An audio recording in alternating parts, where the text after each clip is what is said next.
Hi, my name is Dr. Hoffert, and I'm going to tell you a little bit about the May term Japan trip that we're offering this year.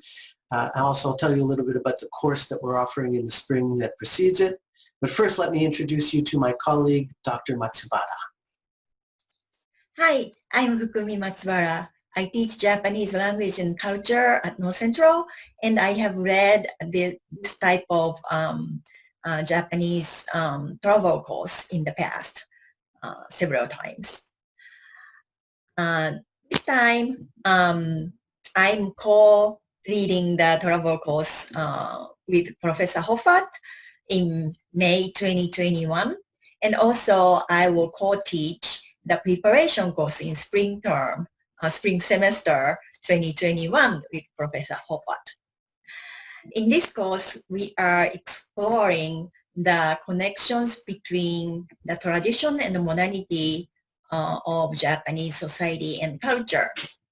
Professor Hoffert specializes in the tradition part, and I will provide information of modern Japan from the perspective of native Japanese person. I hope you are interested in these courses, and feel free to ask questions to me or Professor Hoffert if you want to talk to us. And I'm looking forward to working with you in these courses and go to Japan together. Now that Dr. Matsubara and I have introduced ourselves, I'm going to show you some of the places that we'll be visiting in May. And then after, I'll just say a few more things about the course that we'll be teaching in the spring. So let's start with PowerPoint. Okay, so the course is called The Intersection of Tradition and Modernity. And as the name suggests, we're looking at the relationship between pre-modern and modern Japan. So the places we're going to be visiting will be a mixture of old places seen from a new perspective, as well as new places that have in some way or other some kind of tradition infused as well. Brief description of the course, and that link at the bottom will take you to a web page that I'll show you later where you can explore the course in a little bit more detail. But here's the trip. We'll start in Tokyo at the Edo-Tokyo Museum. Edo is the name of Tokyo before it was changed to Tokyo in 1868 when the emperor moved there. And this is a museum dedicated to that whole period, that transition. So it's perfect for our course, capturing exactly what we'd like to focus on. So we'll be starting there. We'll also go to this famous landmark in Tokyo called Sensoji with the huge lantern there. It's a really fun place, lots of stalls selling food and souvenirs and things on the approach. For those into manga and anime and all that kind of stuff, Akihabara is the Mecca. There are amazing stores. If you're into manga, there's like 9 floors, and each floor has different things. So there's everything you could hope for there. If you have wondered what a maid cafe is like, you can go to a maid cafe in this area as well. Similarly, Harajuku is an area that focuses on cosplay. If you're into that, there's some stores where you can buy wigs and stuff like that. And there's also amazing crepes, best crepes in the world you can get on the street there. On a more serious note, the Imperial Palace. When the emperor moved from Kyoto to Tokyo, this is where he moved to. And we'll have a tour of the palace. And not too far from there is Yasukuni Shrine. It's a very important and yet controversial shrine with a museum on the grounds. It houses the spirits of those who died in national wars, including World War II. So there are war criminals who are enshrined there, and that's what makes it controversial.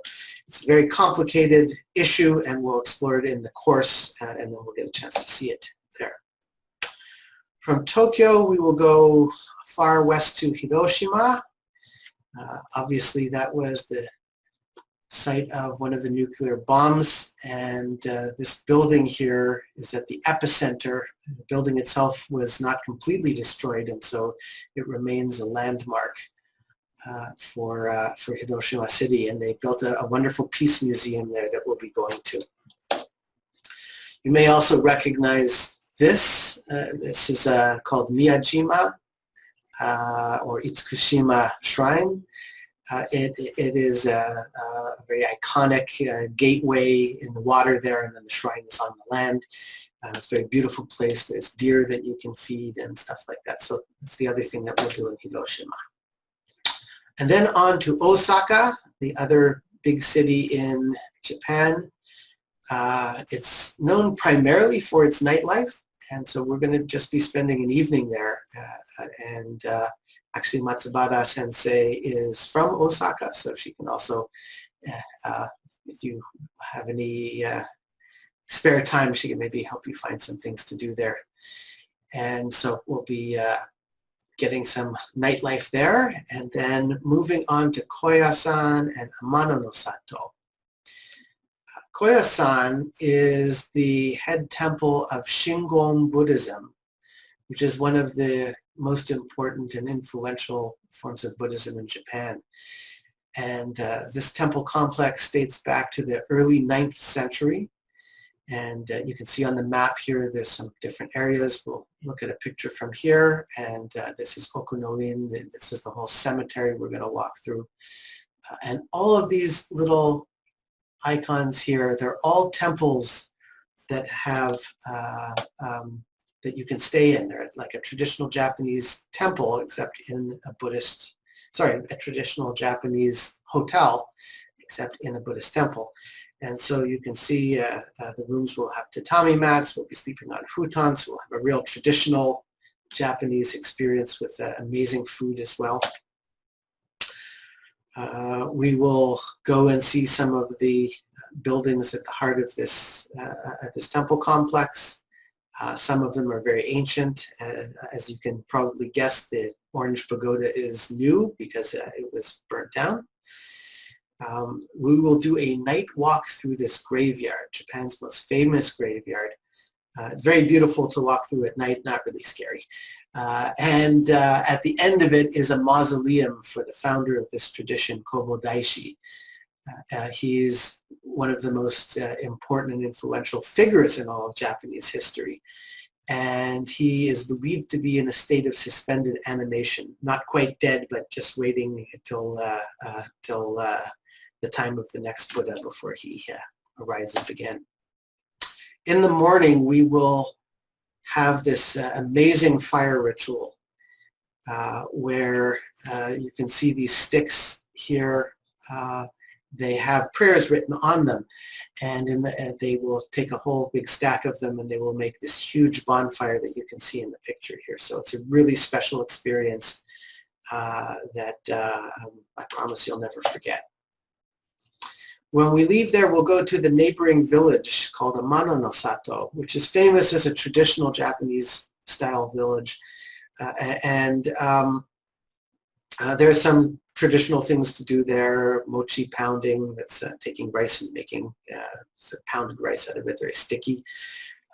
Sword making, things like that. So we will do some traditional things, and we'll also visit this shrine, which is a very old shrine. It's paired with the temple complex that we'll have just left at Koyasan. So Buddhism and Shinto, generally speaking, function as a pair, and that's true in this case too.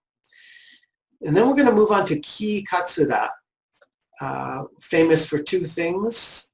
One are onsen, hot springs, which Japanese people absolutely love. It's an important Japanese experience, and we expect to stay in this particular hotel, which has this huge cave hot spring. It's even bigger than you can see here. So you can sit in this cave, bathe in these warm waters, and look out over the ocean there. And the Nachi Shrine is one of the oldest and most important shrines in Japan. You can see the Nachi Falls behind it, the tallest waterfall in Japan. What you're looking at is actually a pagoda, which means it's Buddhist, and the shrine itself is, the falls are Shinto. You can see that marks it as being Shinto. So once again, Buddhism, Shinto, functioning as a pair. On to Kyoto, the traditional capital of Japan from 794 to 1868. In Kyoto, we'll arrive at night and go to an area called Gion, very traditional part of the city. You can see here that there's some streets that have these amazing restaurants that are quite expensive, so we probably won't eat in them, but there are geisha that entertain. They sing songs, tell stories, etc. at these very expensive restaurants, and they go along the streets as they move from one to another. So we will, with any luck, we'll get a chance to see a geisha or maiko, that they're the ones in very traditional kimono, but fully painted face, and, decorated makeup. And then some of the sites we will see. Sanju-san Gendo is one of my favorite places in Kyoto. There are 1,000 of these life-size Bodhisattva of compassion images. One enormous one in the middle, which you can't see in the pictures, so it's a really big one, and then 28 of these protective deities. And you're walking right over here, so you're very close to it. It's an incredible work of art as a whole, and some of the individual sculptures of Kannon are national treasures. And that means that they're recognized by the country as being a particularly important national object. Kiyomizudera is the most popular tourist destination in Kyoto, so of course we'll make a stop there. You can see there's a beautiful terraced deck over here, so it's a very nice view, but it's a whole complex. There's some Shinto things to do there as well, and then the name means the temple of pure water, and so at the bottom of the temple there's a waterfall, and you can get some holy water there. Fushimi Inari Shrine, also one of the most popular destinations in Kyoto and one of my favorites. Easily recognizable by this gateway after gateway going up a mountain. So as we walk up the mountain, we'll go through all of these torii gates, and then there are 3 shrines up at the top. Toji is associated with Shingon Buddhism. We talked about Koyasan being the headquarters for Shingon Buddhism. And the founder, Kobo Daishi, also used to run this temple. And so it's important historically, and it has, I believe, more national treasures in this one location than anywhere else in Japan. So I particularly like going there as well. Kinkaku-ji is a Zen temple, though the aesthetic is not so Zen. It's a little sort of the more samurai, nouveau riche gaudy, gold-plated. It's called the Golden Pavilion, so you can see it's covered in gold leaf. You don't actually go in the temple. You just walk around the gardens and get all these different vantage points of this beautiful temple. We'll also go to Ryoanji Rock Garden. You've probably heard of a Zen rock garden. If not, you're in for a treat. Pretty simple. There's raked gravel and rocks, but it's a place for contemplation, and very, in general, very widely appreciated. Ryoanji is generally regarded as the most famous one, so we'll go there. And then on to Nagoya, home of Atsuta Shrine, which houses one of the 3 objects in the imperial regalia, a sacred sword. We won't get to see, obviously, the original real sword, but it's an important shrine, so we'll make a stop at that shrine. And as also at the castle, there aren't that many castles that are left that are the original castle that haven't been rebuilt in concrete. So we'll go to Nagoya Castle. and Toyota Techno Museum. We actually will be hosted in Nagoya by an acquaintance who was the manager of several Toyota plants, including some in America, and he will host us throughout the whole time that we're in Nagoya, but he will also talk to us about Toyota, which is the largest car manufacturer in the world, and they have this nice museum where we can learn about the history of that company and its important role in the modernization of Japan. And then back to Tokyo, where we'll get there in the afternoon, so we'll go at night to an area called Odaiba. You can see an enormous Gundam over there, and just kind of a place to hang out, have some nightlife there, so we'll spend some time there. And our last day in Japan will just be a free day. A few suggestions of things you can do: Ghibli Museum, for those into anime. Studio Ghibli has produced lots and lots of classics like Spirited Away, Princess Mononoke. Yanesen is a part of Tokyo that wasn't destroyed in the end of World War II, and so it's still very traditional looking, and it has shops and places to hang out and get coffee and stuff. Sumo wrestling, we should be there at the right time for the tournament in Tokyo. It takes place in May. So if you're interested in that, that's my plan, to go to sumo wrestling. But it's a free day. You don't have to take any of those suggestions. You could leave the city, go to a nearby area or something like that, whatever you want to do.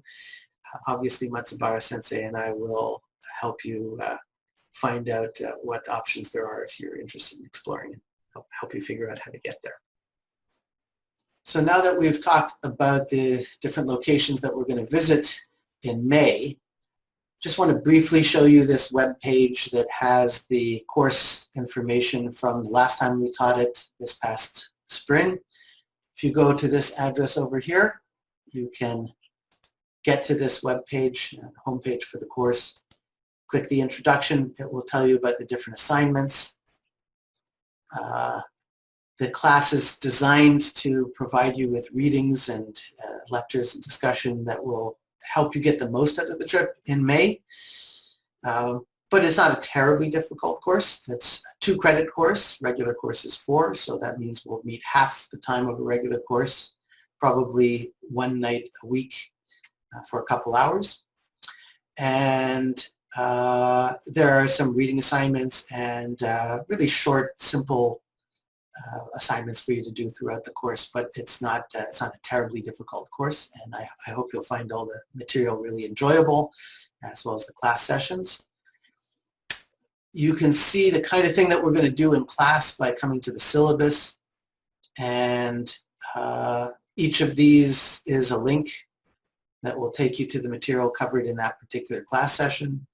So this one, for example, is the globalization of Japanese pop culture. We've got lots of cool images, bits and pieces from the readings that we want to focus on in class. And that's just a time for us to, help you understand what you've been reading and have some kind of conversation. So you'll be really prepared for when we go to Japan in May. All right, well, that's all I'm going to say about the course for now, but if you have any questions, please feel free to contact either me, Dr. Hoffert, or my colleague, Dr. Matsubara, and we'll be happy to provide you with any information you need, answer any questions, etc. Otherwise, I just hope you found this interesting and that you'll be able to join us for the course in spring and the trip in May.